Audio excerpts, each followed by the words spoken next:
Puji Tuhan, haleluya. Selamat kita berjumpa di dalam kasih kemurahan Tuhan. Pagi ini kita ada di penghujung bulan yang ke-5 ya Bapak Ibu Saudara-saudara.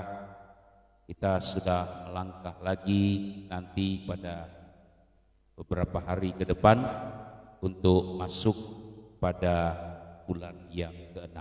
Rasanya cepat sekali ya saudara-saudara. Puji Tuhan. Ada sukacita pagi hari ini? Haleluya. Ya, Tuhan berikan cuaca yang sangat bagus pagi ini. Ya, setelah beberapa hari ini kita diberikan cuaca yang mendinginkan kita dengan hujan. Pagi hari ini cuaca cerah dan membuat saya percaya hati kita juga cerah di minggu pagi. Puji Tuhan. Baik, saya langsung mengajak kita membuka Alkitab kita di dalam kitab Mazmur pasalnya yang ke-27, Bapak Ibu Saudara-saudara. Mazmur pasalnya yang ke-27, kita akan membaca bersama-sama ayatnya yang ke-14. Ya. Ini ayat yang saya kira bukan lagi sesuatu yang tidak pernah kita dengar, kita sering mendengar ayat ini. Mazmur pasal 27 ayatnya yang ke-14 ya. Mari kita baca sama-sama ayat ini. Mazmur 27 ayatnya yang ke-14, pada hitungan ketiga kita membaca bersama-sama. Ya, Bapak Ibu Saudara, sudah ketemu semua? Mazmur 27 ayat 14, 1, 2, 3. Nantikanlah Tuhan, kuatkanlah dan teguhkanlah hatimu. Ya, nantikanlah Tuhan. Puji Tuhan. Ya. Nantikanlah Tuhan, kuatkanlah dan teguhkanlah hatimu. Ya, nantikanlah Tuhan. Kalimat ini saudara-saudara adalah perkataan atau ajakan dari seorang pemazmur, atau dalam kitab kita ditulis pemazmur ini adalah pribadi dari Raja Daud. Jadi Raja Daud mengajak kita sekaligus mengingatkan kita akan satu hal, yaitu saya dan saudara punya kerinduan untuk menantikan Tuhan. 2 kali dia katakan, nantikanlah Tuhan, kuatkanlah dan teguhkanlah hatimu. Ya, nantikanlah Tuhan. Jadi pemazmur mengajak saya dan saudara untuk menantikan Tuhan. Kalau kita bicara soal menantikan Tuhan, Bapak Ibu Saudara-saudara, ada 2 hal yang kita nantikan dari Tuhan kita. Ada 2 hal. Yang pertama, saudara-saudara, adalah kita menantikan kedatangan Tuhan kita pada kali yang kedua. Gereja Tuhan menanti-nanti kedatangan Tuhan pada kali yang kedua, mempersiapkan diri menanti-nanti kedatangan Tuhan pada kali yang kedua. Lalu yang kedua, saudara-saudara, apa yang kita nantikan dari Tuhan? Yang kedua yang kita nantikan dari Tuhan adalah pertolongannya, pembelaannya, kasihnya, anugerahnya.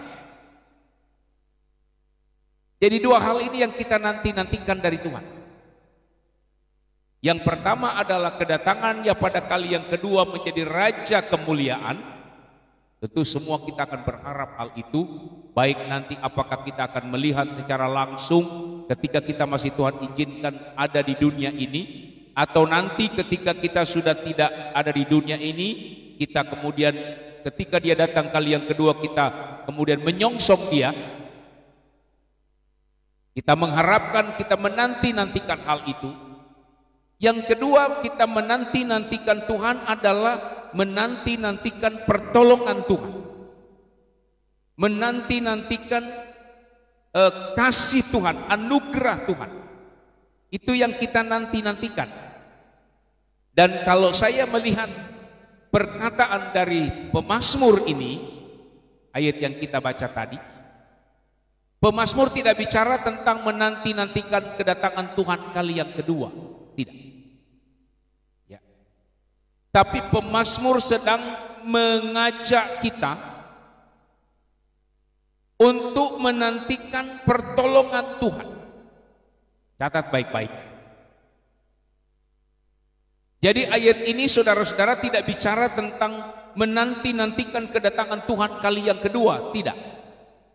Ayat ini pemazmur mengajak kita menanti-nantikan pertolongan Tuhan. Ya, nantikanlah Tuhan.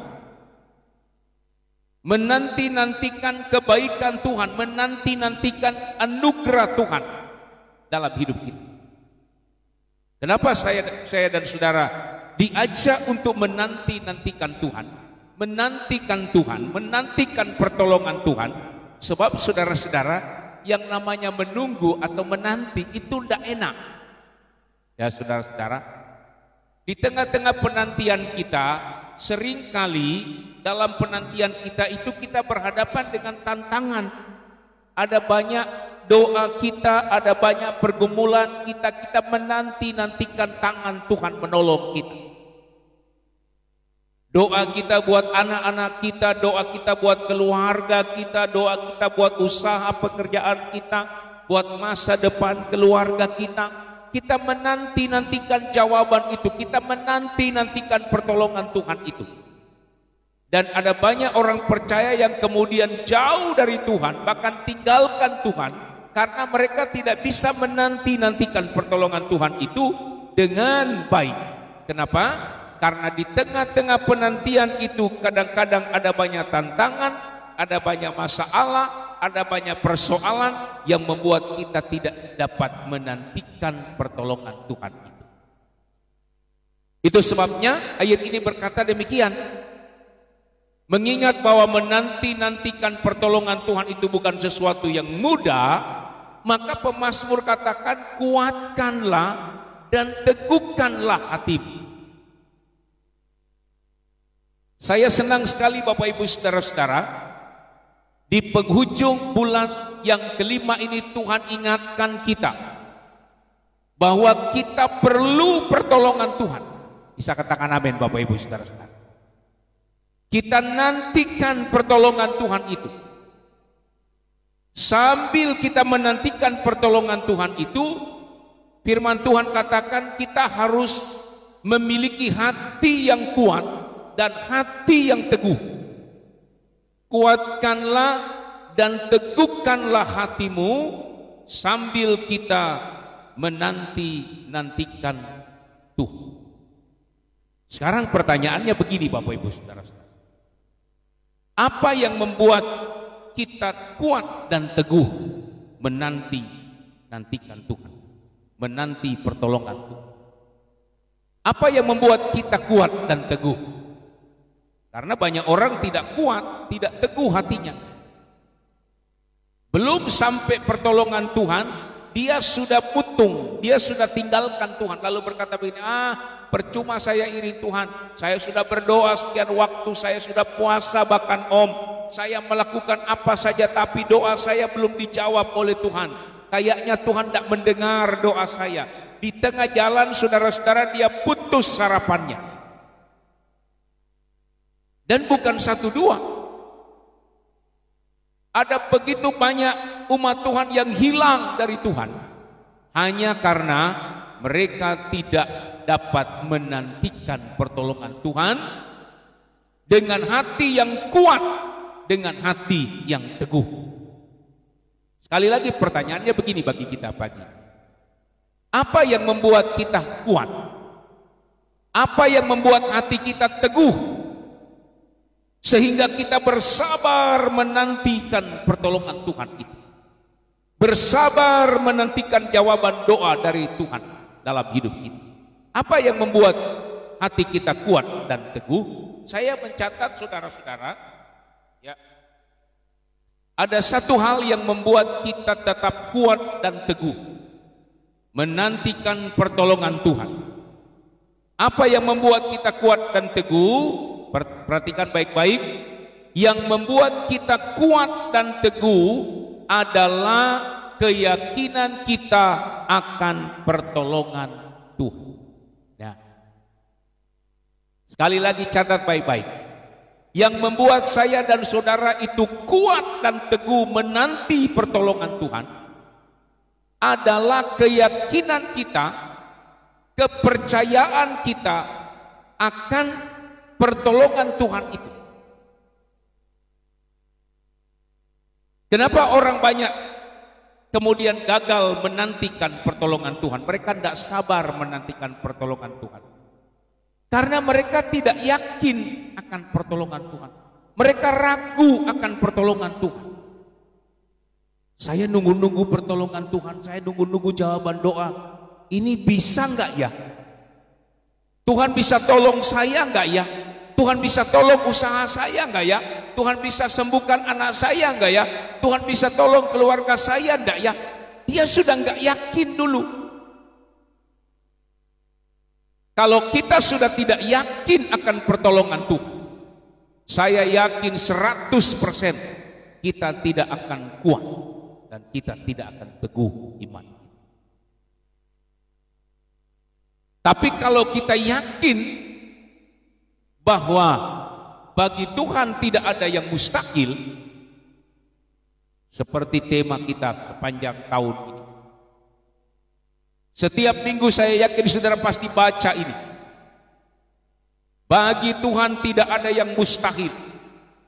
Saudara masuk di tempat ini, saudara baca, bagi Tuhan tidak ada yang mustahil. Kenapa ditulis di depan? Supaya ayat ini menjadi rema dalam hidup kita.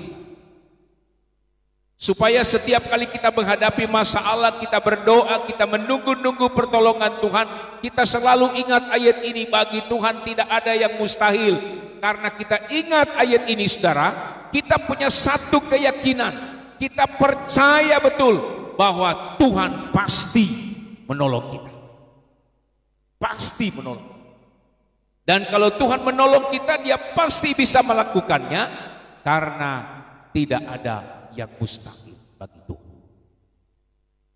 Jadi yang membuat saya dan saudara kuat dan teguh adalah keyakinan kita akan pertolongan Tuhan. Coba kita baca apa yang Daud alami. Mazmur 27 ayat 1.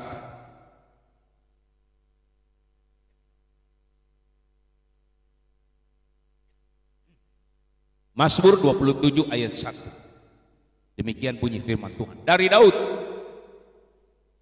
Tuhan adalah terangku dan keselamatanku.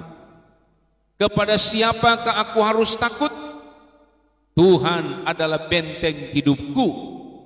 Terhadap siapakah aku harus gemetar? Ayat 2. Ayat 2. Kita baca terus sampai ayat 3. Ketika penjahat menyerang aku untuk memakan dagingku, yakni semua lawan-lawan dan musuhku, mereka sendirilah yang tergelincir dan jatuh. Ayat 3. Sekalipun tentara berkemah mengepung aku, tidak takut hatiku. Sekalipun timbul peperangan melawan aku, dalam hal itu pun aku tetap percaya. Kita lihat pemazmur luar biasa. Dia yakin betul akan pertolongan Tuhan. Dia bilang, Tuhan adalah terangku dan keselamatanku. Kepada siapakah aku harus takut? Tuhan adalah benteng hidupku. Terhadap siapakah aku harus gemetar? Kita perhatikan Bapak Ibu Saudara, yakin betul Daud akan pertolongan Tuhan. Walaupun dia harus menghadapi persoalan, dia sedang menunggu-nunggu pertolongan Tuhan. Ada satu ayat yang berkata, dari manakah datangnya pertolonganku? Pertolonganku ialah datang dari Tuhan, kata Daud.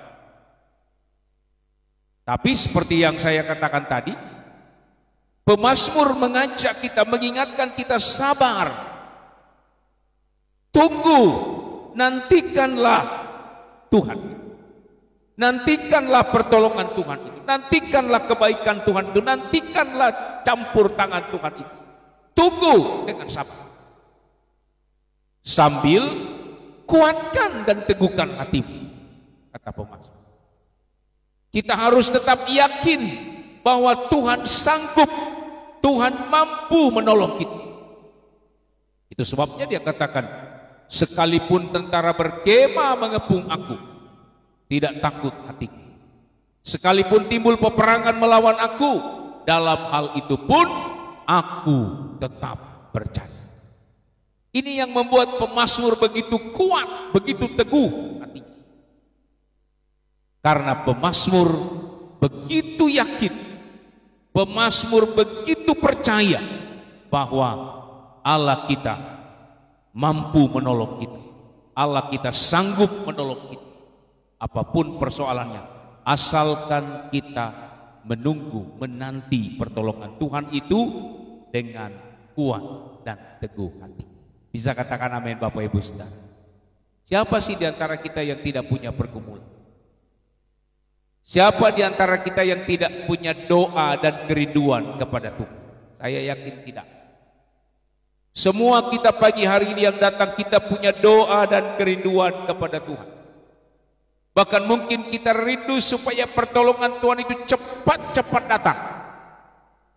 Semua orang itu akan merasa begitu senang kalau dia berdoa kepada Tuhan, lalu kemudian doanya cepat dijawab oleh Tuhan. Saya mau bilang begini saudara-saudara, doa kita tidak ada yang tidak dijawab oleh Tuhan. Tidak ada doa yang tidak dijawab oleh Tuhan. Semua doa itu dijawab oleh Tuhan dengan 3 jawaban. Yang pertama, Tuhan bilang ya. Waktu kita berdoa, waktu kita menunggu-nunggu, menanti-nantikan pertolongan Tuhan, Tuhan langsung campur tangan, Tuhan langsung turun tangan. Dia berkata ya atas doa. Ada juga doa kita yang memerlukan proses dalam kita menerima jawabannya. Atau dengan kata lain, Tuhan berkata tunggu. Nah ini, saudara-saudara, waktu kita berdoa belum terjadi, Tuhan bilang tunggu. Pemazmur bilang nantikan itu, nantikan Tuhan. Tunggu, dia punya proses sampai satu waktu ketika kita betul-betul sudah memerlukannya, Tuhan menyediakan. Tunggu. Dan yang ketiga, Tuhan bilang tidak. Kok doa saya nggak dijawab Tuhan? Sudah, Tuhan sudah jawab. Apa jawaban Tuhan? Tuhan bilang tidak. Kan kita orang tua juga begitu toh? Kalau ada anak-anak kita yang membutuhkan sesuatu yang sangat mendesak, waktu mereka datang kepada kita orang tua, kita kasih nih, karena sudah mendesak, kita kasih. Ada juga permintaan mereka, kita katakan tunggu dulu. Tunggu. Waktu tiba saatnya, kita memberikan itu kepada mereka. Ada juga waktu mereka minta, kita bilang tidak. Karena mungkin permintaan mereka tidak cocok, permintaan mereka tidak sesuai, permintaan mereka tidak sesuai dengan keinginan kita, lalu kita katakan tidak. Jadi doa kita tidak ada yang tidak dijawab oleh Tuhan. Semua doa kita dijawab oleh Tuhan. Jawabannya ialah ya, tunggu, dan tidak. Nah yang kita bicara pagi hari ini ketika Tuhan berkata tunggu.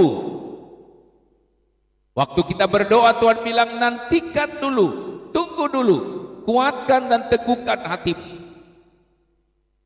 Sebab ketika kita kuat dan teguh karena kita yakin Tuhan pasti menolong, maka pertolongan itu akan datang dalam hidup kita. Jadi inilah pemazmur ya saudara-saudara. Dia pernah mengalami. Jadi dia tidak hanya sekedar mengajak kita, tidak hanya sekedar mengingatkan kita, supaya kuat dan teguh hati kita menunggu pertolongan Tuhan. Tapi dia beri contoh kepada kita bahwa kalau kita yakin akan pertolongan Tuhan, kita tidak ragu, kita tetap percaya akan janji Tuhan, maka percayalah kerinduan kita, doa kita, apapun yang kita rindukan dari Tuhan, pertolongan Tuhan, kebaikan Tuhan, anugerah Tuhan, campur tangan Tuhan, pasti kita akan alami dalam hidup kita. Bisa katakan amin, saudara? Yang kedua, kita perhatikan setelah Daud apa yang dialami oleh Sadrak, Mesak dan kawan-kawan.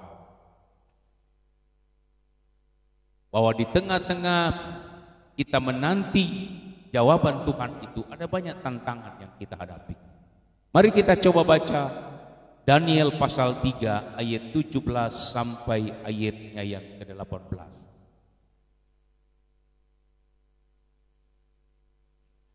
Daniel pasal 3 ayat 17 sampai ayat 18.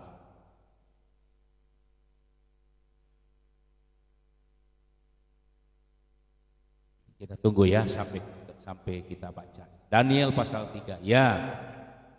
Saya baca bagi kita semua. Daniel pasal 3 ayat 17 sampai 18. Jika Allah kami yang kami puja sanggup melepaskan kami, maka ia akan melepaskan kami dari perapian yang menyala-nyala itu dan dari dalam tanganmu ya Raja. Tetapi seandainya tidak, hendaklah Tuanku mengetahui, ya Raja, bahwa kami tidak akan memuja dewa Tuanku dan tidak akan menyembah patung emas yang Tuanku dirikan. Mari kita perhatikan saudara-saudara. Ini pahlawan iman yang kita pelajari pagi hari. Ya. Kalau pemazmur tadi betul-betul dia menyatakan dia yakin akan pertolongan Tuhan. Dia katakan walaupun musuh berkemah di sekelilingku, aku tidak takut, aku tetap percaya akan pertolongan Tuhan. Bahasa sederhananya bagi kita, walaupun persoalan ada di sekeliling kita, kita tidak perlu takut karena kita percaya Tuhan menyertai kita. Nah, pengalaman yang dialami oleh Sadrak, Mesak dan teman-teman ini lebih dahsyat lagi. Kenapa? Karena yang mereka hadapi ini adalah sesuatu yang sangat-sangat tidak diinginkan. Bayangkan Bapak Ibu Saudara-saudara, mereka ada di tengah-tengah bangsa asing. Ya, mereka harus menyembah patung yang tidak diinginkan oleh Tuhan. Sementara semua orang harus sujud menyembah patung buatan Raja Nebukadnezar. Siapa yang tidak menyembah patung, dia akan dihukum. Sebab itu perintah Raja. Sadrak, Mesak dan Abednego, 3 anak Tuhan ini yang takut dan taat kepada Tuhan. Mereka tidak mau menyakiti hati Tuhan dengan menyembah Tuhan yang lain. Mereka tidak mau menyangkal iman mereka dengan menyembah patung buatan Raja Nebukadnezar. Sudah diingatkan, kalau kamu tidak menyembah patung ini, kamu akan dibuang ke dapur api, kamu akan dibakar hidup-hidup. Hukumannya itu, saudara. Kamu akan dibakar hidup-hidup. Saya yakin saudara-saudara, sebagai manusia, mereka bertiga pasti ada rasa. Waktu semua orang sudah ada di hadapan patung untuk sujud menyembah, mereka bertiga tidak mau tunduk menyembah. Raja bilang begini, panaskan lagi api itu 7 kali lipat panasnya. Coba bayangkan saudara-saudara, api itu sudah panas. Tapi Raja bilang panasin itu api 7 kali lebih panas. Untuk apa? Untuk menakut-nakuti Sadrak, Mesak dan Abednego. Ini api sudah panas. Kalau kamu tidak menyembah patung, panasin lagi apinya, kamu akan hangus seketika. Kalau kamu tidak menyembah patung, kami lempar kamu ke api itu dan kamu hangus seketika. Ditakut-takutin, sudah api menakutkan. Raja bilang tambah lagi 7 kali lebih panas. Wow. Secara manusia mereka takut, Bapak Ibu Saudara-saudara. Tapi iman mereka kuat. Apa kata Sadrak, Mesak dan Abednego? Dia katakan begini seperti ayat yang kita baca tadi. Jika Allah kami yang kami puja sanggup melepaskan kami, maka Ia akan melepaskan kami dari perapian yang menyala-nyala itu. Mereka tidak kehilangan keyakinan. Dia bilang Allah yang kami puja Sang Raja, Dia sanggup melepaskan kami dari perapian yang menyala-nyala itu. Seandainya Dia tidak melepaskan kami dari perapian yang menyala-nyala itu, kami tidak akan pernah menyembah patung buatan Tuhan. Ini satu prinsip yang luar biasa. Ya. Mereka yakin bahwa Tuhan pasti akan menolong mereka di tengah situasi yang begitu menakutkan, di tengah situasi yang begitu sulit, kritis, Bapak Ibu Saudara. Mereka bilang kami yakin Tuhan yang kami sembah sanggup melepaskan kami dari perapian yang menyala-nyala. Wow. Kalau Daud tadi bilang, kepada siapa aku harus takut? Kata Daud. Pemazmur tadi katakan, karena Tuhan adalah kota bentengku, Tuhan adalah perlindunganku, kepada siapa aku harus takut? Sadrak, Mesak dan Abednego berkata, Allah yang kami sembah sanggup melepaskan kami dari perapian yang menyala-nyala. Kita lihat saudara-saudara, ada keyakinan yang besar akan pertolongan Tuhan. Dia bilang seandainya Allah kami tidak melepaskan kami dari perapian yang menyala-nyala, kami tidak akan menyembah patung Tuhan. Mungkin bahasa sederhananya saya mau bilang begini pagi ini kepada kita. Mari kita nantikan Tuhan dengan perkataan kita yakin Tuhan pasti menolong kita. Seandainya Tuhan tidak menolong kita, maka kita tidak akan pernah beralih sedikit pun iman kita dari Tuhan. Ini menjadi prinsip hidup kita pagi hari. Dan kita lihat saudara-saudara, baik pemazmur, baik Daud, baik Sadrak, Mesak dan Abednego. Apakah Sadrak, Mesak dan Abednego kemudian luput dari api? Tidak, saudara-saudara. Ini yang yang istimewanya di sini. Waktu mereka tidak menyembah patung itu, saudara-saudara, apakah Sadrak, Mesak dan Abednego kemudian luput dari api? Tidak, mereka dilempar ke dalam api, Bapak Ibu saudara-saudara. Dilempar ke dalam api. Mungkin juga persoalan yang sama kita hadapi. Bukan berarti ketika kita menantikan Tuhan dengan kekuatan iman kita, dengan keteguhan iman kita, lalu kita terhindar dari masalah. Mungkin Tuhan izinkan kita masuk dalam masalah itu. Tuhan izinkan Sadrak, Mesak dan Abednego masuk ke dalam dapur api. Tuhan izinkan itu. Tapi di tengah-tengah perapian itu justru Tuhan berjalan bersama-sama dengan Sadrak, Mesak dan Abednego. Kadang-kadang persoalan, tantangan Tuhan izinkan terjadi dalam hidup kita, dalam hidup saya, dalam hidup kita semua. Bukan cuma Bapak Ibu saudara saya membaca firman Tuhan ini, saya pun diteguhkan oleh firman Tuhan. Bukan berarti Tuhan lewatkan persoalan lalu kita jalan santai, tidak ada masalah. Tidak. Tuhan izinkan kita masuk dalam persoalan, terlibat dalam masalah. Tapi ketahuilah, ketika kita sedang berada dalam masalah itu, disitulah Tuhan bersama-sama dengan kita. Disitulah Tuhan memberikan pertolongannya dan membuat Sadrak, Mesak dan Abednego aman dalam lindungan Tuhan. Daud aman dalam lindungan Tuhan. Itu sebabnya dia ingatkan kita pagi. Kuatkanlah dan teguhkanlah hatimu.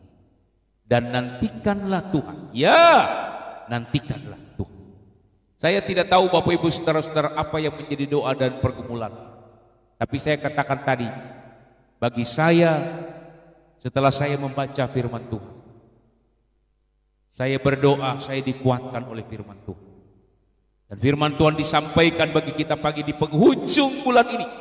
Saya percaya ada jiwa-jiwa, ada hati kita yang sedang menunggu-nunggu pertolongan Tuhan. Sedang mungkin berkata, Tuhan ini saya harus bagaimana ini Tuhan, ini bagaimana Tuhan, kalau begini terjadi gimana ini Tuhan. Cepat Tuhan berikan jawabanmu, cepat berikan pencerahanmu Tuhan, supaya saya bisa melakukan apa yang harus saya lakukan. Firman Tuhan katakan pagi ini, nantikanlah Tuhan. Kuatkan dan teguhkan hatimu, bahkan ketika engkau masuk dalam masalah itu, masuk dalam persoalan itu, tetaplah yakin bahwa Tuhan mampu dan sanggup menolong kita, dan bagi Dia tidak ada perkara yang mustahil. Kalau kita yakin, percayalah, keyakinan itu pasti akan memberkati kita. Kita baca satu ayat terakhir sebelum kita akhiri firman Tuhan. 2 Korintus pasal 5 ayat 7. 2 Korintus pasal 5 ayat 7.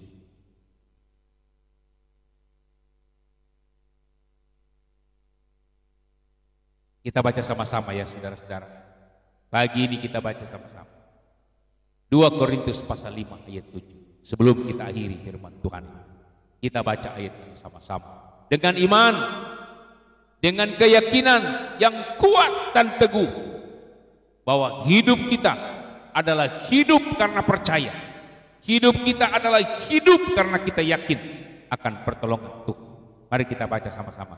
2 Korintus 5 ayat 7. 1, 2, 3. Sebab hidup kami ini adalah hidup karena percaya, bukan karena melihat. Sekali lagi.